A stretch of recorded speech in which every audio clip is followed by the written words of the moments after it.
Okay, this is, I think, the final prep for lecture 18. And I went through these terms, and we went through just the idea of making mutations in Neurospora. It's very inexpensive. They're haploid, so it's very easy to study them. You don't have to worry about making them homozygous or heterozygous, because haploids just have one of everything, so you know their genotype based on their phenotype. And so the experiment was done in which there were lots and lots of tubes that were inoculated with just a single spore from the previous screen, which is they mutagenized a bunch of the fungi. And then the idea is that some of these will be mutant. Now they grew them on complete medium. And the reason for that is that if you've got a mutant that can't make its own nutrients, you're going to have to provide them all of those nutrients so you can grow it. And then when you figure out what the deficiency is, you still have a stock of the mutant. Because if you tried to grow it on minimal media and the spore didn't grow, you don't have any mutant strain to do any further studies, right? So everything is grown on complete medium, and that's kind of like your set of all your different strains. And then you put them all on minimal media. Now, some of them, remember that minimal media only has the most basic stuff. There's some sugar in there, and there's the kind of minerals that the fungus should be able to isolate from soil and so on. But it doesn't provide any of the amino acids, the nucleotides, or anything like that. Vitamins that might be needed for growth and that the organism should be able to make for itself. And then you take single spores from each of these cultures and you grow them on minimal media. And most of them, they are growing just fine. So these ones would probably be discarded unless you're going to test them for something else. But here's one that doesn't grow on the minimal medium. So now we say, okay, this is not able to make something. Let's figure out what it is. So you go back to your original strain. You have to number and label these all super carefully. You can't be losing track of anything. So you go back to the original tube that had on the complete medium, and you take a few spores and put them on minimal medium. That is a negative control. It reconfirms this result. And you grow a few of the spores on complete medium. This is your positive control, and it reconfirms this result, so that we can then compare to the other two treatments. And the other two treatments are minimal medium with all the vitamins added, and it still doesn't grow. But if we add all the amino acids, then this particular mutation grows. Okay, and so now we know it's deficient in making one of the amino acids. So now what we can do is we can take and analyze this strain further. We'll grow on minimal media, and we'll do a number of different replicates, each of which has one of the amino acids added, and then we can figure out exactly which amino acid it can't make. Okay, and so that's what they did. And they took from this tube and they grew all of these on minimal media with just one of the amino acids, and the only one that allowed for growth was the one that had arginine added. Okay, so basically we have done what is called a rescue. The mutation is rescued when we provide it with arginine, because we're providing it the missing substance. We're fixing what's wrong with it, right? And what's wrong with it, we can infer that it can't make its own arginine. Okay, so they did, Beadle and Tatum did lots of these kinds of things, and for the arginine, they isolated different mutations probably for all the amino acids, but the arginine ones, they found 3 separate genes that were required, that were deficient in making arginine, and so they were basically deficient in some aspect of the pathway. Now, biochemistry was known a lot sooner than genetics was. And so the one thing they knew, and they had been studying these kinds of things, the manufacture of amino acids and vitamins and different nutrients and so on in fungi. And so they knew how the biochemistry of it worked. Arginine is made in a relatively simple way. There's a precursor molecule, then there's an enzyme whose name I didn't want to write down here, so enzyme X. This is just conceptual. Converts that into ornithine, and then ornithine is converted by another enzyme into citrulline, and then citrulline by a third enzyme into arginine.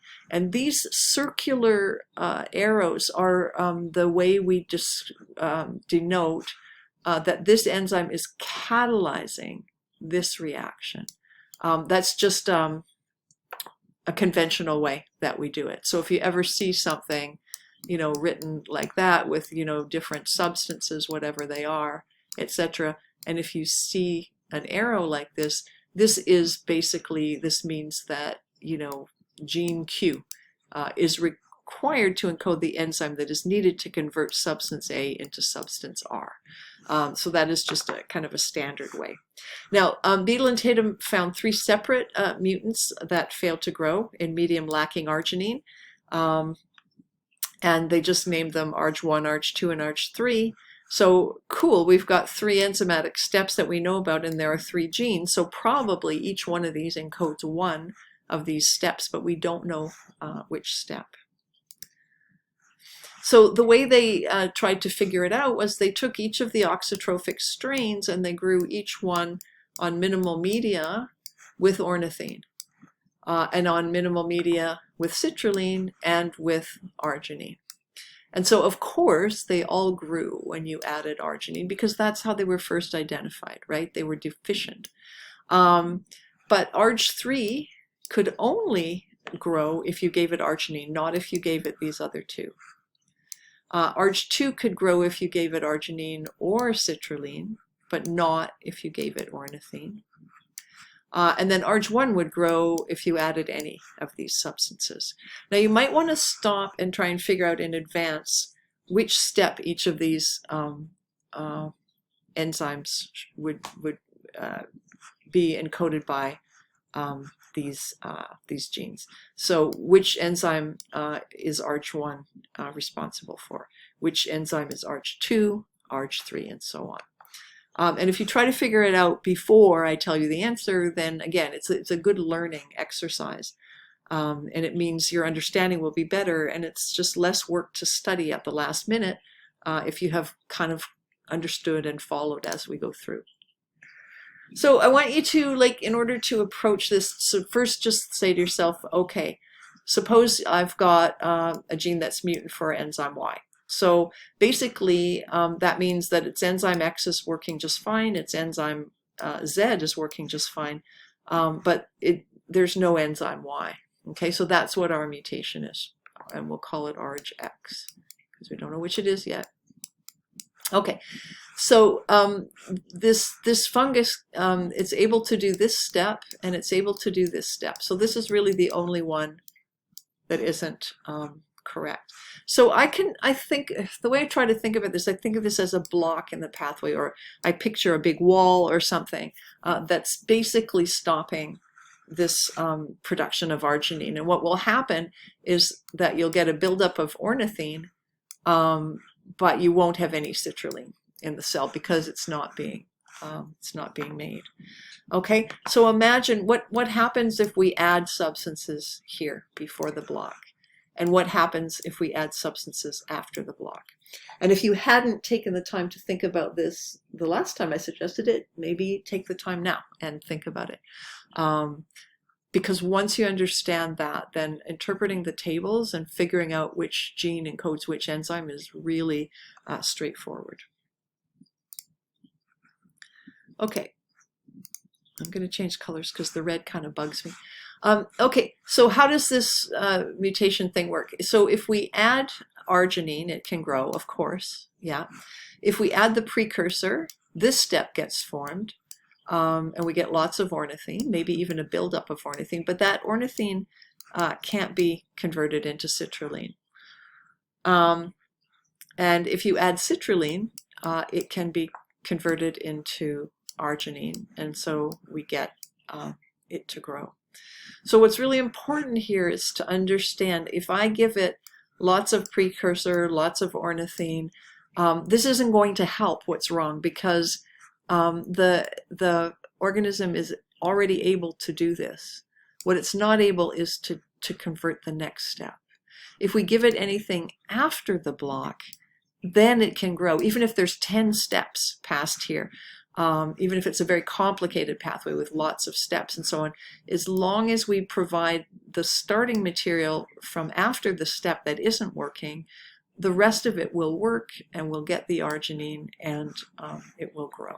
Okay, so the rule, the way to think about it, before the block, you're not going to get any growth. After the block, you are going to get growth. Okay, so take a look at this again, and figure out which of the genes encodes which of the enzymes. It's been made really easy for you because these have been listed in order. They often aren't. They're often listed like in alphabetical order or something like that. But I will be asking clicker questions in the class about which enzyme encodes which of the, or is encoded by which of the 3 genes. Okay. So you can rescue mutant phenotypes by providing the substance that's missing, but it has to be the right substance. So in the case of these blocked pathways, it has to be after the block. You have to fix what the problem is. You can't just add any component of the biochemical pathway. You have to add the right ones. But the way you do the rescue can also help you pinpoint this gene encodes the enzyme for this exact step. So you're able to, if the biochemistry is understood well, you can figure out the gene responsible. And so based on this work, Beadle and Tatum concluded, because they did lots of different studies exactly like this, where they figured out, you know, we've got 6 genes for the production of histidine, and here are these 6 different enzymes, and each of these genes seems to encode one of those enzymes. So they came up with the 1 gene, 1 enzyme hypothesis, which in the 50s, Linus Pauling and Ingram converted that, or changed it to the 1 gene, 1 polypeptide hypothesis, because they recognized that some of the proteins were not necessarily enzymes. You know, collagen is a structural protein in your skin. It's definitely not an enzyme. And we also know that some genes now even encode RNAs that do jobs around the cell. But this was basic work that really led to the understanding of sort of what genes do. So I want to finish, because this is going to introduce the next lecture, which I've already, lecture 19. And fly eye color is a very widely discussed system for looking at how genes work in pathways, and how you can have independent pathways that lead to a particular phenotype. And this just shows you the fly eye. Oops. And there are colorless precursors and colorless intermediates, but there's 2 genes. One is called scarlet and one is called cinnabar. And these encode basically substances. I won't say enzymes, because one of them isn't an enzyme, but they encode substances that are required to get through this this pathway to produce a sort of a dark brown, purplish pigment. And the brown gene, and then brownish, which is made up, but it's made up because there's a little bit of complexity on the orange side that I don't want to get into. So this is a summary of a few things, but we're just going to go with this as a conceptual model, a conceptual framework. And each of these genes also is working with colorless intermediates, but is responsible for the production of a bright orange pigment. And when you combine those brown and those orange pigments, you get this kind of brick red color, which is the color, the wild type color of the fly eye. And so in preparation for lecture 19, just consider what would happen if we made a mutation in the scarlet gene, so that